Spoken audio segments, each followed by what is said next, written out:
All right.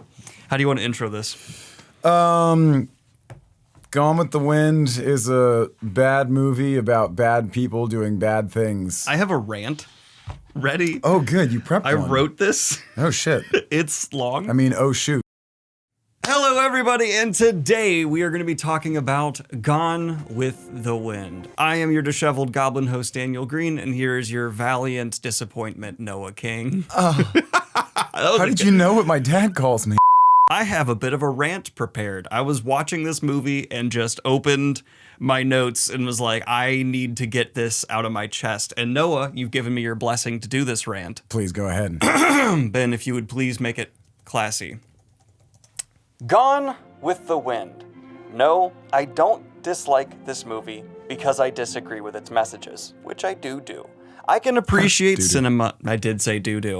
I can appreciate cinema I disagree with. Hell, some of my favorite movies ever have themes at the center of them I fundamentally find repugnant.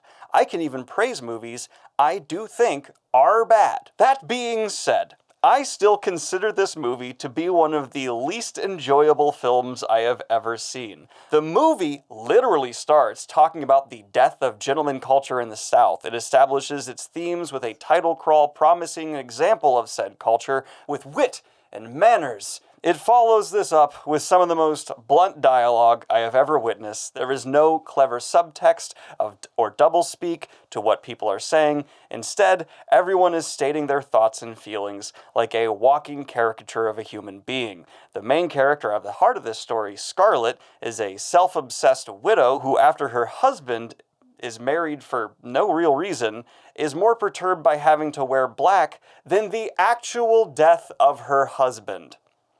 She grows, and she changes, into a dynamically detestable character. Now following rather detestable people is fine by me. I love stories with villains at the center of them. But that choice needs to have some form of payoff, beyond just having some charming fellow tell her to basically shove it, which is the ending of this movie.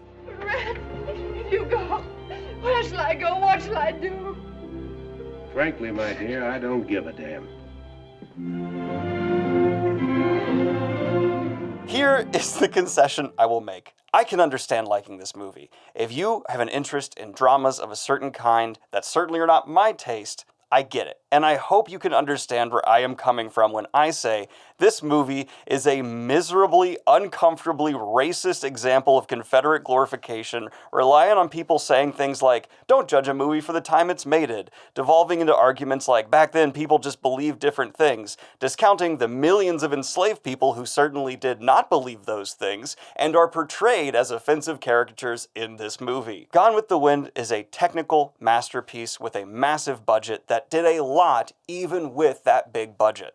That being said, I personally found it absolutely miserable to sit here for over 3 hours and watch this movie do not a whole lot with some very boring characters and say some incredibly offensive things while looking pretty. Anyone who says this is particularly clever or witty, I would like to show you many other movies which are far more of both of those things.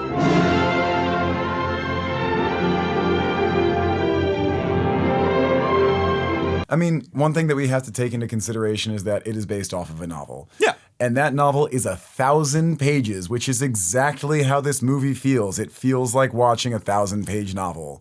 Yes. Yeah, really tough movie. It's really hard to get through. It was hard to watch. And it's 3 hours and 40 minutes. That's I will absurd. encourage anyone who is like, I watched this, I think it's great. Granted, I watched it 20 years ago, but I'm sure it's not that bad. Rewatch it. We had to watch it.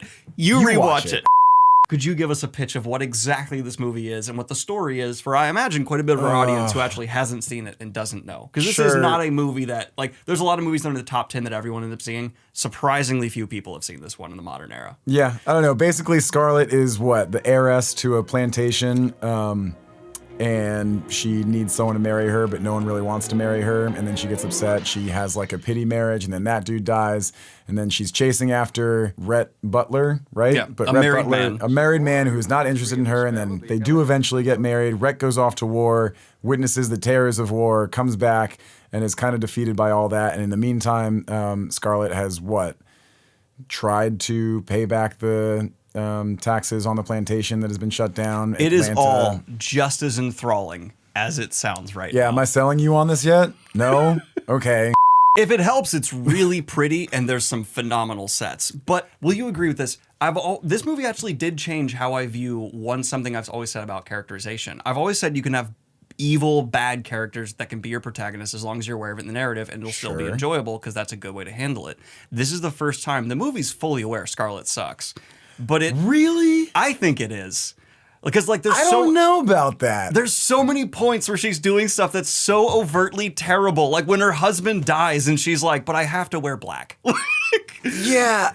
I'm finally learning what consequences for my actions are. And then the last line of the movie is someone telling her like, fuck you. Like the movie knows she sucks. Yeah, but I don't know that she's intended to look that way. Like I don't know that was the point. She's in a military hospital helping soldiers that are like actively bleeding out and dying, and she at one point is like, this is about me. I can't handle this right now. And that is one theme I will give Gone with the Wind credit for delivering quite well. While I do not think its positive painting, which it's very aggressively doing, of the Confederacy is good in any way, shape, or form, its portrayal of how awful war can be for people, I feel like, well, it's obviously not up to date now, had to have been way ahead of its time back then. Yeah, so we can talk about that just a little tiny bit. Like, Gone with the Wind is number 6 on the AFI Top 100. Like, it's way high up there.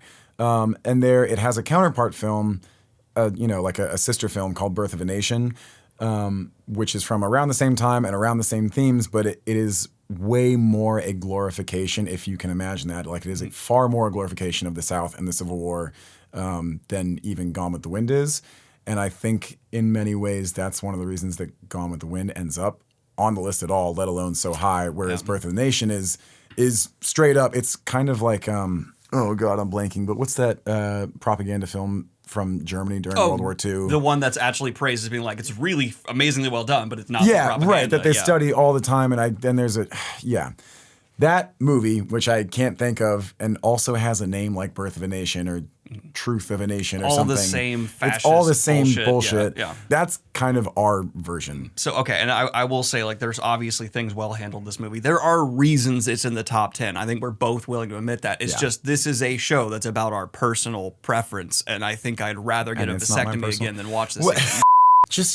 It tests my patience. It is so long, and it's hard to have not compelling characters. It's hard to watch that. And the other thing is, it's very soap opera-esque, and I think that it's hard, at least for people of our age range, or even the past, 20 to 30 years, it's hard to, find that appealing. Like, we've moved past that style of acting. We've moved past that style of directing. Notice, we have not said shit about how racist it is and, that affecting art. And everything we're talking about here is characterization, pacing. And a great example of how, the language of film has evolved is there were certain shots that I'm sure back then were, making people tear up and be sad. But because we have the experience with film that we do, which is from, I'd say 2000s is the earliest memories I have of watching. There's a shot where they're showing a bunch of wounded soldiers and it slowly pans to show a Confederate flag blowing in the wind. And I just went, Michael Bay got a boner. That's what I think of. I'm sure back then that had a very different context, a very different emotional hit. Yeah. But now if you have that dramatic slow flag shot, I'm like, Transformers. It's so hard. So this was an interesting thing that I read about books recently is when you are witnessing something for the first time, let's say you're stepping into the sci-fi genre for the first time, and you read a book that a lot of people who've been reading sci-fi don't necessarily, aren't the biggest fans of.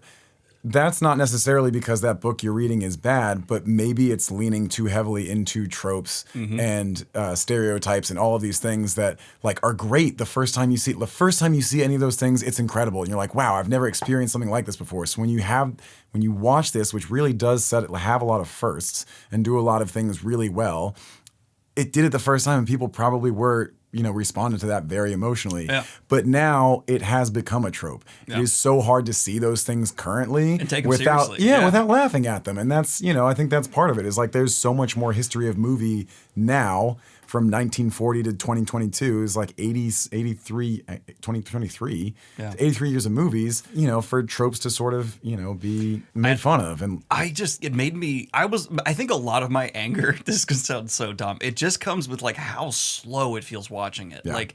it feels very unjustified. And that's one of the major cardinal sins a movie can do to me, is just feel like it's inflating itself just to be longer. And holy moly. Though I will say, one character I never got tired of watching was Scarlett, because despite everything we said about the writing, the actress is doing her best. She knows exactly the character she's portraying, and she leans into it. She crushes it. Yeah, and I'll fully admit that. And the Hollywood guy, Clark Gable. Thank you. Yeah, he's so good. Like, I think no one would disagree with you that those are like the two shining beacons of. They are the highlights of this movie. Is the actual performances by those two actors.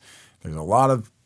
Literally, there's just so much crap surrounding them, but they do a really good job. Yeah, we always end this. I don't want to end it yet, but we always have the final question of, do you want to see it remade today? I want to more specifically ask you, if you're one of these people who says never touch a classic film, totally get that. My own personal preference is you're not taking anything away from the original, and it can be cool to see what a modern lens could bring in. So those people who are like, don't judge it for what it was in its time. Okay, let me then say, let's make a new one reflecting modern times, not taking away from that one, and see what it turns out. Is there anyone you would want to see do that? This is going to be a weird choice, I think, but I always kind of consider Spike Lee to be a really good director as far like when it comes to the story of the person and sort of the culture or the area that they come from. So I think it would be really interesting to see him tackle not necessarily like a war epic, but at least the story of someone's like, their outset in the neighborhood, their journey off to war, even if we gloss over that a little bit and do, like short scenes of that, and then their return home. I also want someone who's experienced handling movies with backdrops of repressed groups, and we mentioned him earlier, but I think Steven Spielberg would be someone who could handle the epic scope, he could handle the darker themes, he could handle, understanding repressed groups needing to be represented as well. The only reason I didn't say Steven Spielberg is because I feel like it's kind of a cop-out. Like he did Schindler's List.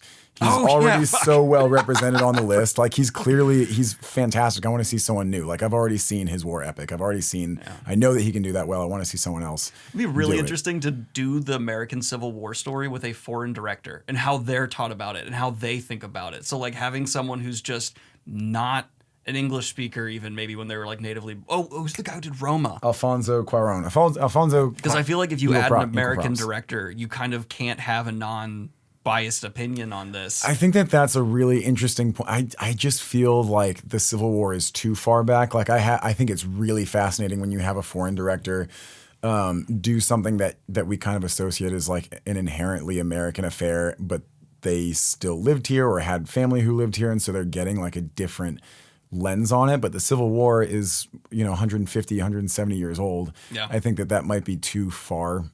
I mean, possibly too far back. I'm not sure. So I think that you were right. You mentioned like a while back that people our age within like the 90s and 2000s don't often watch this movie. I think it's becoming less and less watched. The AFI hasn't updated the list since 2007.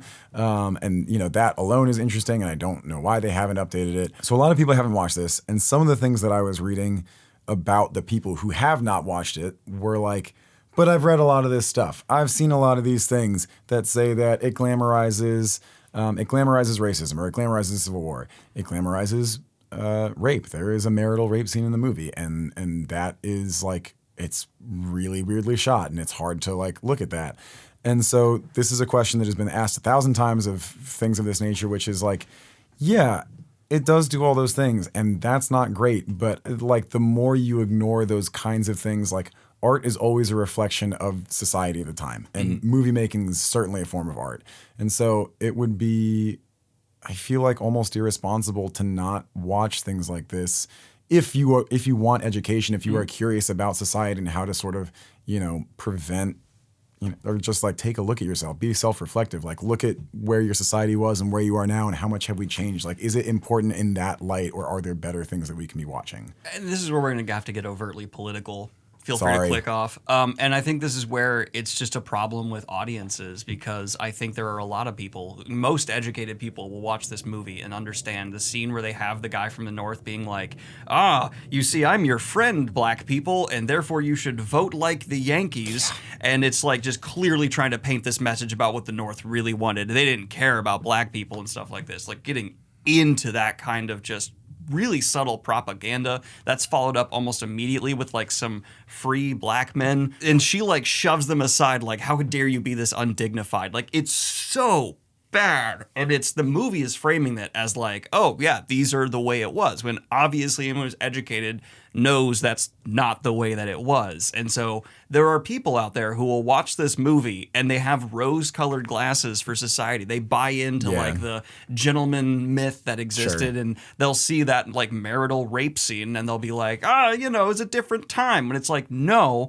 that was still a human being being sexually assaulted. And that person went through that, and because of the culture around them, had to act like it was fine. And she wakes up and she's like and like sort of the like implication around that is like, oh, she just needed a good lay, and like that's And there are people who genuinely believe that, and partially, whether people want to admit it or not, is because they grew up watching movies like this without the education, without the proper lens of like, this is horrible. What you're watching could be a good movie depending on how you're coming at it from, but the way it's being portrayed, that lens is disgusting, and you have to keep that in mind when watching this movie. Yeah. I mean, I want to get straight to the question. I want to wrap things up, which is like, you know, does it still belong in the AFI? If so, where are you going to put it? What's your summation of it? Okay. So my own personal philosophy on what the AFI should be, it should be the most influential and greatest films that have ever been created by the American film culture. World. Yeah. I do keep American in there because that was the AFI, basic philosophy of it coming in. So I don't think we should be putting foreign films in. That's a different list. That's an absolute list that should exist, but it's not the AFI. It would have to be at like 100 because it would purely be for its influence for me and some of the technical praise.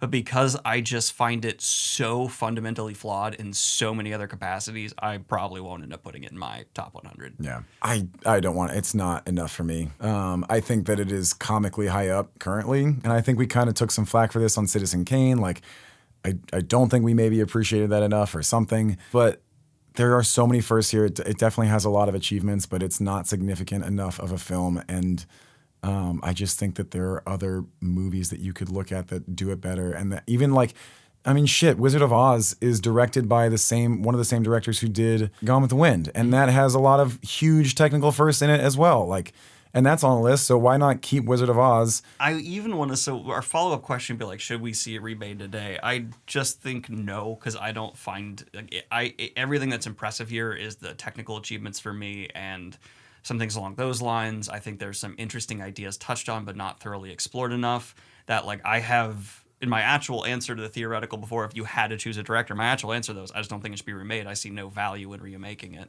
Which, hey, I'll be able to catch people who didn't finish the video.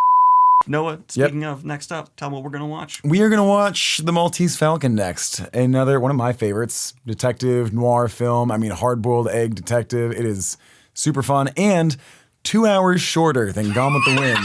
So this is obviously one where, you know, there's going to be very strong opinions in our comment sections on this. There's going to be people who are furious we dare not have the common we love it thing. I also thought we gave Citizen Kane a lot of appreciation. I did. I respect the hell out of that movie. I just don't personally. A lot of people can't.